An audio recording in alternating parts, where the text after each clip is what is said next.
You ask Tiger to solve. This deals with linear equations with one unknown. The final result is x equals 13.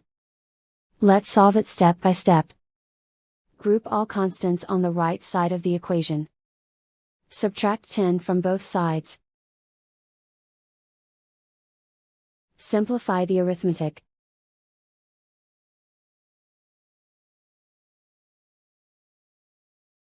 Isolate the x.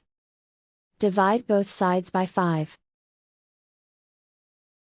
Simplify the fraction. Find the greatest common factor of the numerator and denominator. Factor out and cancel the greatest common factor. And so the final result is x equals 13.